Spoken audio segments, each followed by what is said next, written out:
Assalamualaikum warahmatullahi wabarakatuh. Bertemu lagi di channel Aryadin. Kali ini saya akan membagikan pembahasan kuis kompetensi manajerial part 5. Untuk part sebelumnya ada di deskripsi video ini untuk P3K Guru tahun 2021. Bagi Anda yang baru mampir di channel kami, jangan lupa untuk subscribe dan tekan loncengnya untuk mengetahui update informasi maupun soal-soal yang terbaru tentang P3K Guru. Dan bagi Anda yang ingin belajar di grup belajar PPK Guru SD di Telegram, link grupnya ada di deskripsi video ini juga. Insya Allah setiap hari ada pembahasan soal. Mari kita lanjutkan ke pembahasan soal yang pertama. Dalam suatu tim ada teman yang tidak aktif karena dilarang suami atau istri, sehingga kerja tim menjadi tidak lancar. Sebagai satu pengurus kelompok, maka saya, ini jawabannya adalah yang C, mempertanyakan kesanggupan yang telah dijanjikan dulu. Pembahasannya poin 5 ada di jawaban C, mempertanyakan kesanggupan yang telah dijanjikan dulu. Ini merupakan salah satu bentuk tanggung jawab dalam mengemban tugas yang diberikan. Kalau boleh di poin, ini menurut saya seperti ini poinnya C, D, B, A, E. Jadi kalau yang manajerial ini mungkin di channel lain jawabannya berbeda, tinggal kalian atau Anda silahkan mana yang lebih masuk akal dalam jawabannya. Jadi tidak ada miskonsepsi. Jadi yang mana menurut kalian yang paling bisa di logika atau masuk akal. Soal nomor 2, dalam suatu kepanitiaan di sekolah, tugas yang diberikan kepada saya hasilnya mengecewakan. Meskipun saya sudah berusaha, anggota lain menilai saya tidak mampu bekerja. Jawabannya adalah yang D, menerima penilaian tersebut. Poin 5-nya ada di D, karena jawaban D ini termasuk kompetensi integritas yang ada pada diri kita. Jika memang kita punya kekurangan, kita harus menerima kenyataan itu dan berusaha memperbaikinya. Jadi kalau integritas itu kalau boleh dikata jujur lah. Jadi kalau kita memang punya kekurangan, ya kita mengakui bahwa kita punya kekurangan. Soal nomor 3, untuk mencapai tujuan kelompok yang telah ditetapkan, ini jawabannya adalah yang B, mengajak orang lain bersama-sama untuk bekerja dengan baik. Poin 5-nya di B, hal ini sesuai dengan kompetensi kerjasama.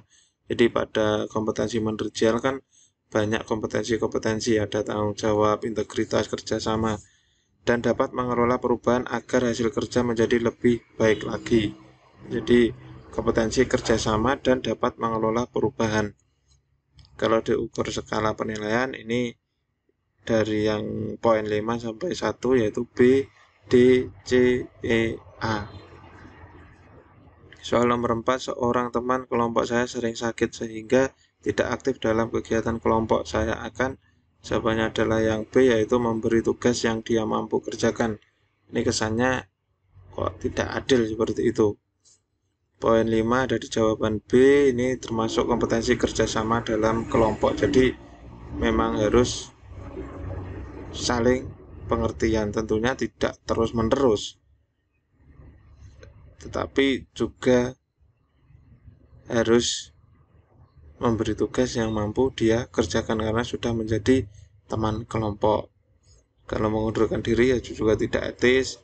Memberi tugas sebagaimana yang lain karena sering sakit juga nanti akan terkendala dengan hasilnya juga. Kalau memberi tugas sebagaimana yang lain, membantu menyelesaikan tugasnya, ini kan juga tidak mungkin karena Anda sendiri juga punya tugas. Pasti hasilnya juga kurang baik, menunda memberi sampai dia mampu. Nah ini juga menjadi beban kelompok. Jadi yang paling tepat jawaban 5-nya yaitu memberi tugas yang dia mampu kerjakan. Soal nomor 5, menghadapi orang yang tidak komunikatif, egois, sombong, kalau bicara sering menyakitkan perasaan orang lain, yaitu yang A, memberitahunya cara berbicara yang tepat. Nah, ini jawabannya ada di A, yaitu kompetensi komunikasi. Kita harus bisa memberikan masukan atau pembelajaran kepada orang lain dengan cara komunikasi yang baik.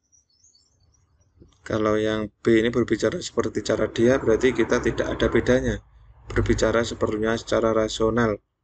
Nah ini kan ya kalau sana diterima, kalau tidak merasa perlu pandai mengambil hatinya. Karena egois sombong ini ya juga tidak tepat juga kalau pandai mengambil hatinya, menghindari ini juga tidak mungkin. Jadi ya itu, karena kompetensi komunikasi kita harus memberi masukan atau pelajaran kepada orang lain dengan cara tentunya komunikasi yang baik. Jadi adalah yang A, memberitahunya cara berbicara yang tepat. Soal nomor 6, di era milenium ketika perubahan dunia terjadi dengan cepat, perubahan tersebut merambat dalam kehidupan sehari-hari, maka jawabannya adalah yang E, yaitu berusaha menguasai keterampilan di bidang teknologi informasi mutakhir. Ini berusaha menguasai keterampilan di bidang teknologi informasi mutakhir merupakan kompetensi manajerial, yaitu dalam hal pengembangan diri supaya kita mengikuti tuntutan zaman. Kalau yang A ini mengikuti perkembangan teknologi dari media massa, tentunya sumbernya tidak hanya media massa saja, mempelajari cara pengoperasian komputer. Ini kalau tahun 2010 mungkin bisa ya, tapi kalau untuk saat ini kan cara pengoperasian komputer sudah banyak. Meminta orang tua untuk melengkapi barang-barang elektronik, ini untuk apa gunanya? Kan tidak ada. Berusaha mempelajari buku pengetahuan yang baru. Nah, ini kalau yang suka membaca, kalau yang tidak kan juga terkendala juga. Jadi yang E, berusaha menguasai keterampilan di bidang teknologi informasi mutakhir. Untuk belajarnya kan banyak, bisa dari YouTube, jadi tidak hanya dari buku, otodidak pun juga bisa. Tergantung niat kita mau atau tidak. Soal nomor 7, saya dituduh dan dimarahi oleh ketua kelompok saya, sedangkan tuduhan itu tidak sesuai dengan keadaan yang sebenarnya. Saya akan, yaitu yang D, menerangkan keadaan yang sesungguhnya. Dengan menerangkan keadaan sesungguhnya, maka kita sudah menerapkan komunikasi yang baik. Ini juga bertujuan agar isu tidak berkembang menjadi luas. Kalau yang A ini menanggapi pertanyaan dari siapapun tentang isu itu, kelihatannya kita kan juga banyak ngomong juga. Mencari penyebar isu dan melawannya, berarti ini ada unsur balas dendam, tidak baik juga. Membiarkan saja isu berkembang, ya juga jangan seperti itu. Yang E, menceritakan pada teman dekat apa tujuannya. Kadang teman dekat pun juga bisa menjerumuskan kita. Jadi yang menurut saya paling tepat adalah menerangkan keadaan yang sesungguhnya. Soal nomor 8, dalam mengerjakan tugas kelompok saya biasanya, yaitu yang B, membagi tugas dengan teman dan mengerjakan sesuai bagiannya. Ini merupakan penerapan dari kompetensi kerjasama. Kalau dikerjakan sesuai bagiannya, tentu pekerjaan akan lebih cepat selesai dan hasilnya baik. Kalau yang A, mengerjakan sendiri dan meminta pendapat teman yang lain. Ini mengerjakan sendiri, waktunya lama. Akan memilih teman tertentu untuk bersama-sama mengerjakan, ini juga kurang tepat. Berarti tidak bisa bekerja sama. Yang D, mengajak teman-teman untuk mengerjakan bersama-sama. Dan nanti kalau tidak diberi bagian juga repot juga. Semua diatasi atau dilakukan bersama-sama juga membingungkan, karena kan pendapat itu juga berbeda-beda. Yang E, lebih suka mengerjakan sendiri karena lebih cepat. Bukan lebih cepat, tapi lebih lama. Jadi yang pas itu dengan teman dan mengerjakan sesuai bagiannya. Jadi yang bagiannya mengerjakan apa, ya itu dikerjakan. Nanti dijadikan satu. Soal nomor 9, dalam menyelesaikan pekerjaan saya, yaitu yang B, mampu bekerja dengan siapa saja. Hal ini menunjukkan bahwa jika bekerja, kita bisa diajak kerjasama oleh siapapun. Jadi berarti kita mudah beradaptasi juga. Kalau memilih orang yang cocok dengan saya, ya kalau cocok di suatu pekerjaan. Kalau tidak, yang C, mampu bekerja dengan tim tertentu. Ini juga sama dengan yang A, menyukai bekerja sendiri. Itu juga kurang tepat, karena kalau pada organisasi kita dituntut juga untuk kerjasama. Mampu bekerja dengan tim pilihan saya, ini juga sama hampir dengan yang C ini. Jadi yang tepat adalah yang B, mampu bekerja dengan siapa saja. Soal terakhir nomor 10, dalam proses pengambil keputusan saya akan, yaitu mempercayakan keputusan pada kelompok. Karena dalam kerjasama tim, keputusan kelompok adalah keputusan mutlak yang dijalankan oleh setiap anggotanya. Kalau yang B, mengambil alih proses pengambilan keputusan, berarti kita seakan-akan egois juga, tidak pas. Mengusahakan agar pendapat saya diterima, ini berarti memaksakan kehendak.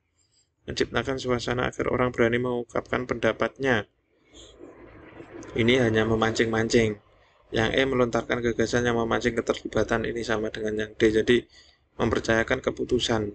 Walaupun kita punya pendapat yang menurut kita bagus, tetapi kalau sudah keputusan kelompok sudah didapat, kita harus patuh pada keputusan kelompok itu. Untuk kuis yang lain ada di 2 video ini di atas ini, bisa ditonton dan linknya juga ada di bawahnya. Cukup sekian, ada kurang lebihnya saya mohon maaf. Jika ada salah kata atau mungkin ada perbedaan jawaban, silahkan disaring sendiri-sendiri mana yang jawaban masuk akal atau yang bisa diterima dengan baik. Cukup sekian dari saya akhiri cukup sekian. Wassalamualaikum warahmatullahi wabarakatuh.